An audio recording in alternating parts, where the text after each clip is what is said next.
Hi, beautiful people. Welcome to the Fort Salem Library, where we read you your fanfiction. So sit down or don't, relax or don't, and enjoy these stories in a way you have not before. We at Fort Salem Library do not own Motherland Fort Salem or any of the related characters. The Motherland Fort Salem series is created by Elliot Lawrence and owned by Freeform. This story is a work of fanfiction and is meant for entertainment only. We are not making any profit from these stories. All rights of the original Motherland Fort Salem story belong to Freeform. We also do not own All Secrets Keep or any of its original characters and storylines. We did, however, get permission from the author to read their story. This story was created and written by Lisbeth_1, and you can find the link in our show notes. This story is being read to you by Celine.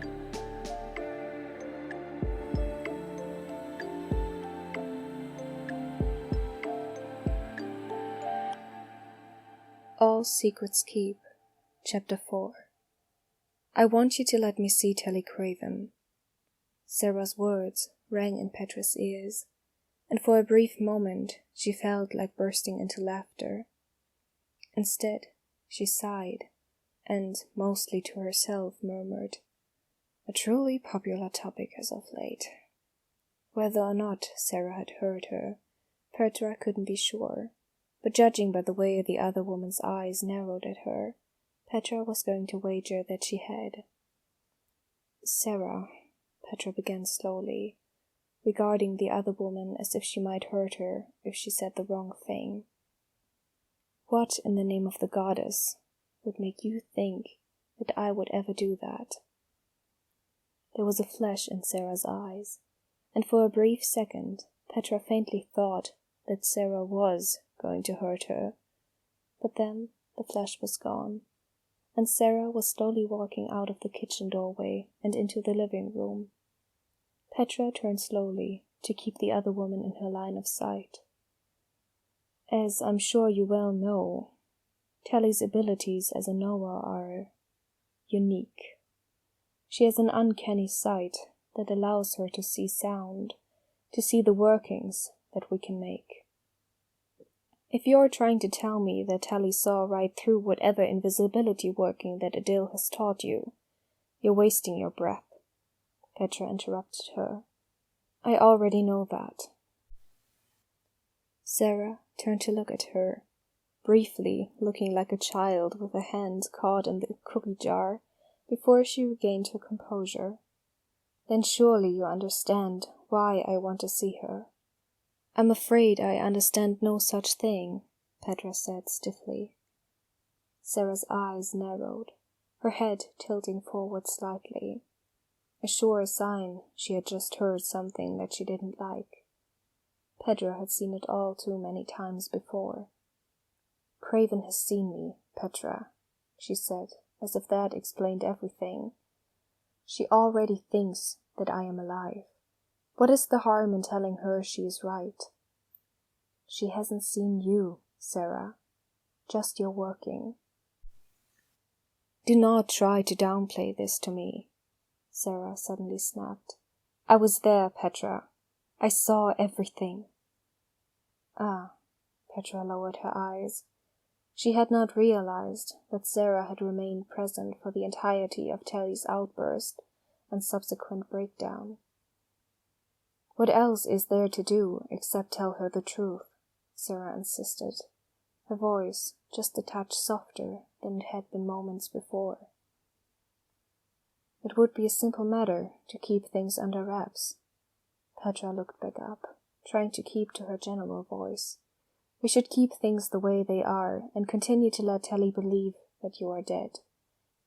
It would be easy enough to get her to believe that it was her grief getting the better of her whenever she would sense that you were around. Petra had more to say on the matter, but her voice suddenly died in her throat at the anger that appeared on Sarah's face at her words. Sarah no longer had her biddies, but Petra was certain that if she did, they would all be hissing at her right now. Easy, even without her biddies. Sarah was still capable of hissing her own words at Petra.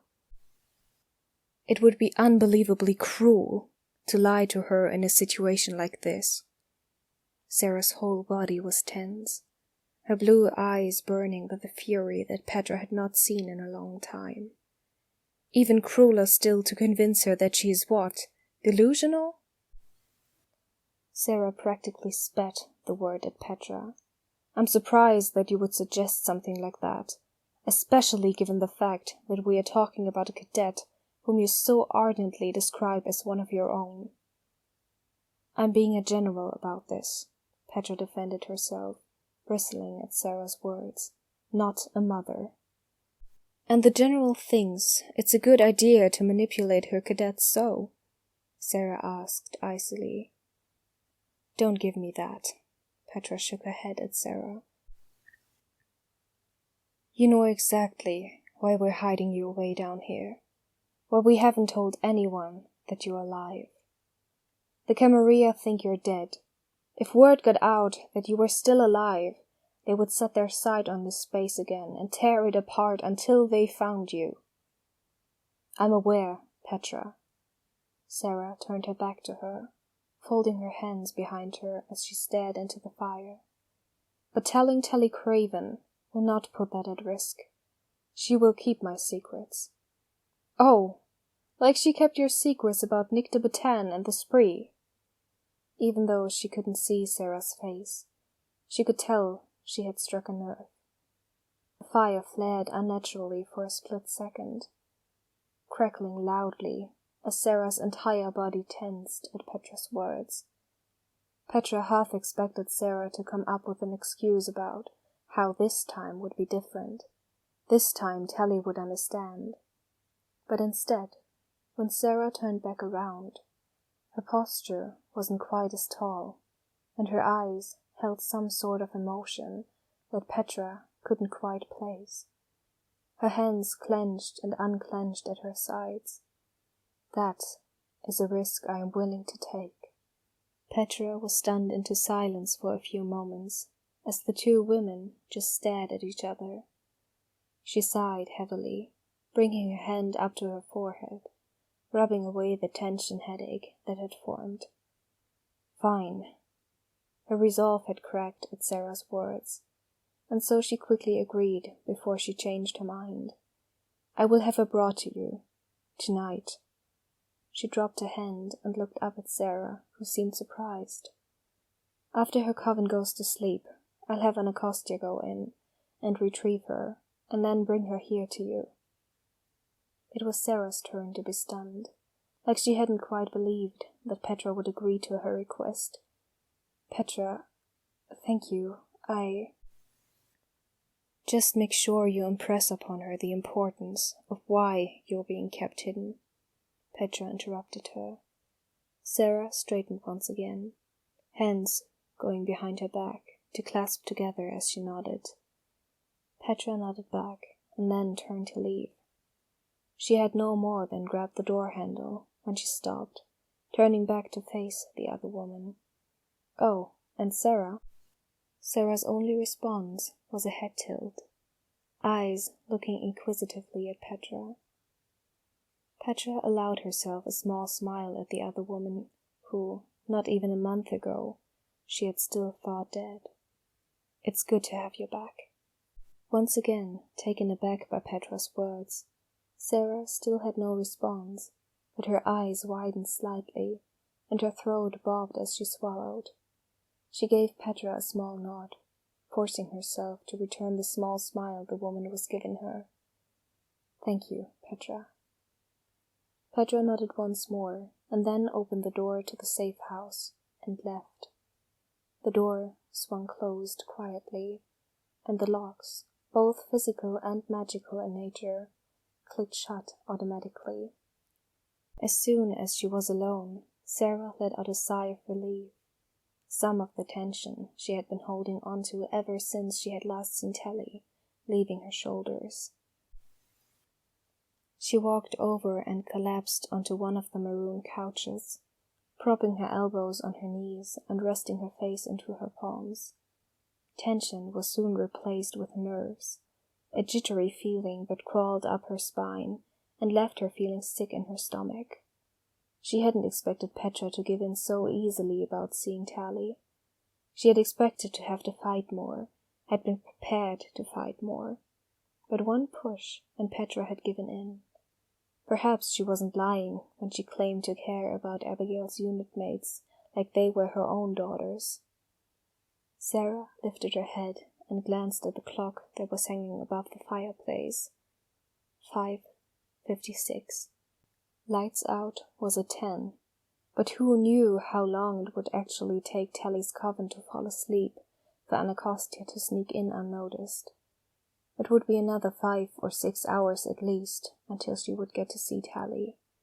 But she thought to herself as she allowed a small smile to appear on her face, at least she would still get to see Tally. "Wake up, Cadet Craven!" Months of intense military training kicked in at the order that was barked at her, cutting through the fog of sleep. Tally stumbled out of bed, scrambling to her feet and snapping to attention. "I'm awake! I'm awake!" A snicker to her left caught her attention, and she turned toward the sound, confused. Anacostia Quatermain was standing in front of her, laughing quietly into her hand. "I'm sorry, Craven," she apologized after she brought her hand down, not sounding sorry in the slightest. "I just saw my first and probably only chance to scare you awake since you left basic. And what kind of drill sergeant would I be if I didn't take advantage of that?" Tally gaped at her, then glanced around the room that was very decidedly not hers. "Anacostia? What are you doing here? Where am I? Where are Abigail and Rael? What's going on?"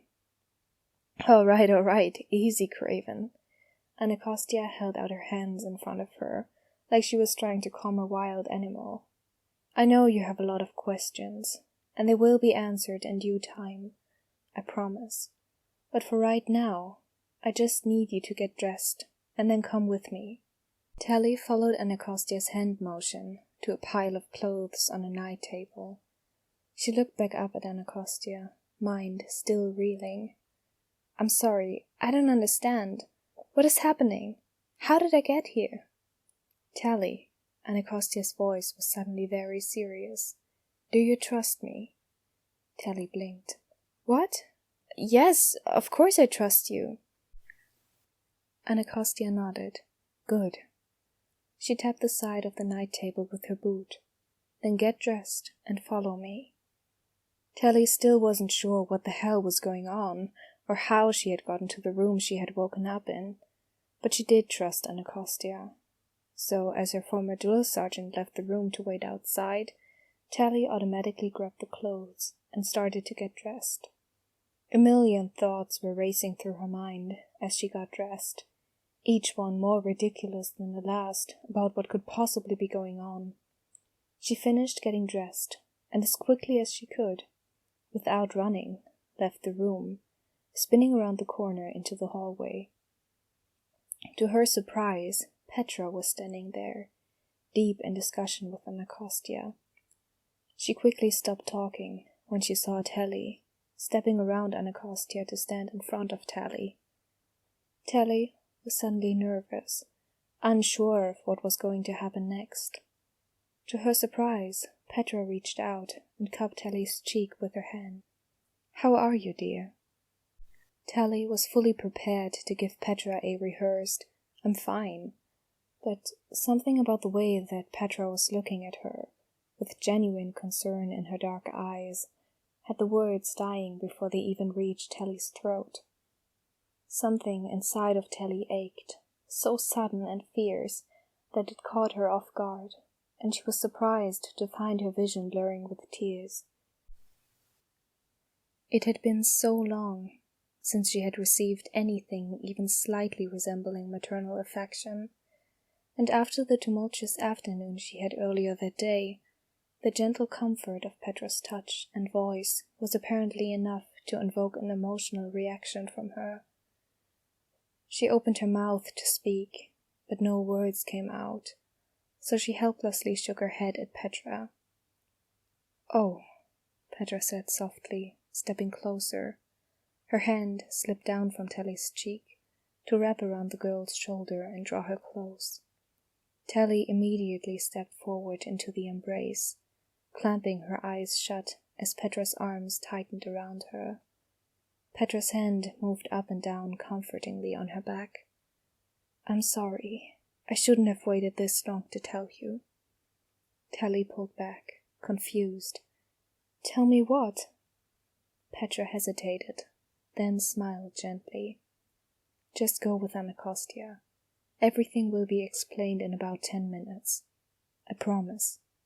She turned to go, but Tally grabbed her hand in a panic, stopping her. "Wait, but Petra, I don't—" Petra covered Tally's hand with her own.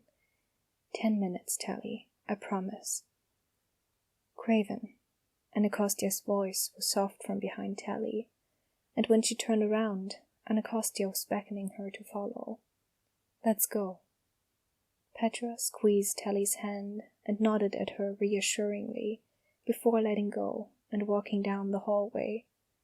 "You ready, Craven?" Anacostia nodded with her head as she started walking down the hallway in the opposite direction that Petra had left in. Tally quickly took after her, eager to get to the bottom of whatever was going on. Petra had promised her that everything would be explained in 10 minutes, and so help her if it wasn't. Tally was going to start yelling. "I don't know what I'm supposed to be ready for." "Yeah," Anacostia said, glancing sideways at Tally before leading her out of the building and into the dark grounds of Fort Salem. "Neither did I." Tally wanted to ask what Anacostia meant. She wanted to ask where they were going, what they were doing, and demand some answers, but a part of her knew Anacostia wouldn't answer her anyway. She managed to keep her mouth shut as they walked across the grounds, back towards a part of base that she had never been to. Anacostia led her onto a path that she was certain wasn't there until they started walking on it, and eventually stopped outside of a seedy-looking tool shed. "Is this some kind of joke?" Tally asked, trying not to shiver. Anacostia ignored her, opening the door to the shed and motioning for her to go inside. Tally stared at her incredulously, not moving until Anacostia simply raised an eyebrow at her. Unable to defy a superior officer's order, apparently even if it meant walking into a creepy shed in the middle of the night, Tally stepped forward, Anacostia close behind her. As if sensing that Tally was about to open her mouth again, Anacostia held up a finger, silencing her before she got the chance to speak. The door closed behind them, leaving the two witches in total darkness for a second, before Anacostia switched her flashlight on. There was a low hum, one that took Tally a second to register as Anacostia singing a seed, and then the back wall of the shed began to shift in place. Tally watched, awestruck, as a door appeared out of nowhere. Anacostia smirked beside her. "Pretty cool, right?" She walked forward and opened the door, starting down the stairs behind them. Tally didn't even wait to follow her, her burning curiosity getting the better of her. She followed Anacostia down the short staircase and was surprised when she came to a stop right outside the door at the bottom of the stairs. "Why are we stopping? Are we not going in?" "We are not," Anacostia said, crossing her arms as she looked at Tally. "You are." "Wait, just me?" Tally shook her head. "But I don't even know what's in there." Anacostia smiled softly at her before uncrossing her arms and tracing a sigil on the doorknob. "Tally," she said softly, but firmly, making sure she held the cadet's full attention. "The general has requested your presence." She looked like she was holding back a much bigger smile. Tally frowned. Are you kidding me? We just left Petra a couple minutes ago. I just saw her. Why would you drag me all the way out here just to—" "Not," Anacostia interrupted her, unable to hold her larger smile back any longer. Tally suddenly felt very nervous, and she didn't know why. Not that, General. Tally's stomach did a flip. She tried to swallow, but her mouth had suddenly gone dry. "What does that mean?" she asked quietly, her own voice sounding strange to her ears. Anacostia gently nudged Tally towards the door. "Why don't you go find out?" Tally could hardly hear anything over the sound of the blood rushing in her ears. She grabbed the door handle, her palms suddenly sweaty, and pushed the door open, stepping through the doorway. The minute she entered the safe house, Tally's nervousness skyrocketed. She stood awkwardly in front of the now closed door she had just entered and looked around, taking in her surroundings. She wasn't entirely sure where she was at the moment, but the small house she had entered looked cozy and inviting. There was a fire roaring in the fireplace, and Tally slowly walked towards it, dragging her hand across one of the backs of the maroon couches. There was a slight movement in the corner of her eye, and Tally jumped, turning to face the direction it had come from. "Hello, Tally." Sarah Alder's voice was impossibly soft. She was standing just inside the doorway to the living area from the bedroom, looking at Tally with an almost nervous expression on her face. "Oh, my goddess," Tally whispered. Her hand, which had previously been lightly resting on the back of the couch, was now gripping the couch in a death grip, her knuckles turning white from the force. "You're alive!" She let out a short gasp of laughter, but whether it was from shock or disbelief, Sarah wasn't sure. Tally looked her up and down several times, like she couldn't quite believe her eyes, an amazed smile creeping onto her face. "You're alive!" she repeated more forcefully. She let go of the couch and took a few steps towards Sarah, her arm reaching out for her, but then suddenly froze. Her brown eyes locked onto Sarah's, and Sarah's heart all but broke at the sight of tears forming in Tally's eyes. "I am so sorry," Tally whispered. "Tally, no."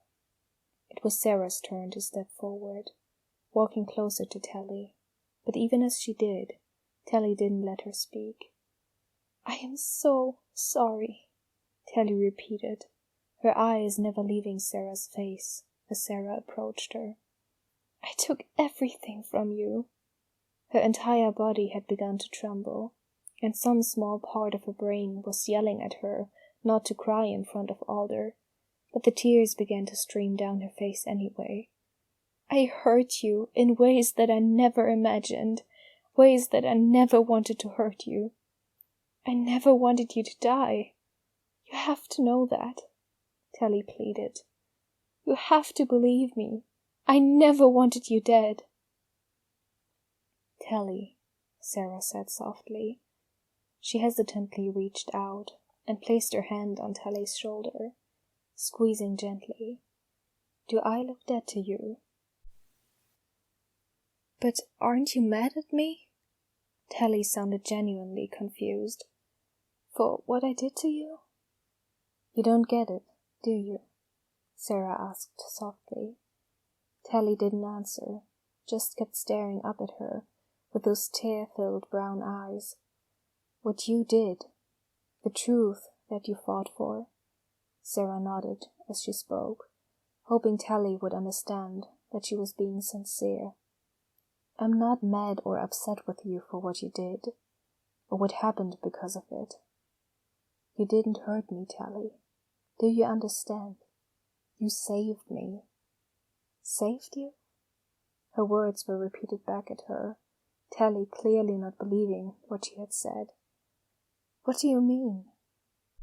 "Look around you." Sarah motioned around the small house they were standing in. "I no longer require any biddies, free from binding my life force to others. I no longer have the weight and the worries that come with being the general of the United States Army. And above all, Sarah returned her gaze to Tally, above all, I am no longer burdened with the guilt of the secret about Nick de Batan and the spree. Tally took a shaky breath as she processed Sarah's words. She desperately wanted to believe Alder, and part of her, the part of her that knew Alder wasn't the type to lie for someone else's benefit, did. But the other part of her couldn't stop remembering the pain on Sarah's face when Tally had announced to everyone the truth about Nicta, or the horrible way she had felt when a crying Sarah had torn off her own general medals and handed them to Petra.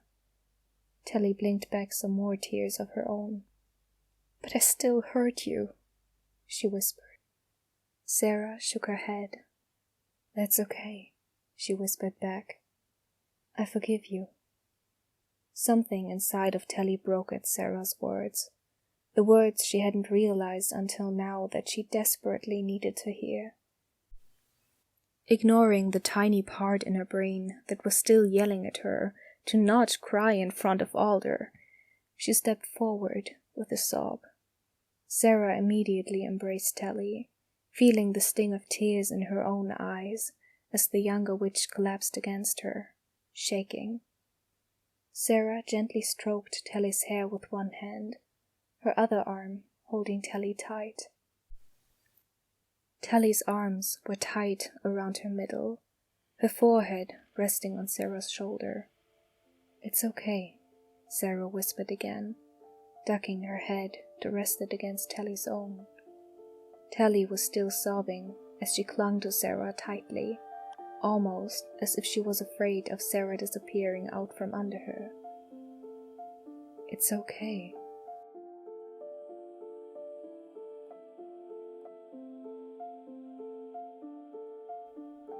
Please find the fanfiction you just listened to on Archive of Our Own, and leave the author some love. Without them, this wouldn't be possible, and we want to thank them from the bottoms of our hearts for creating these amazing stories and keeping the show alive.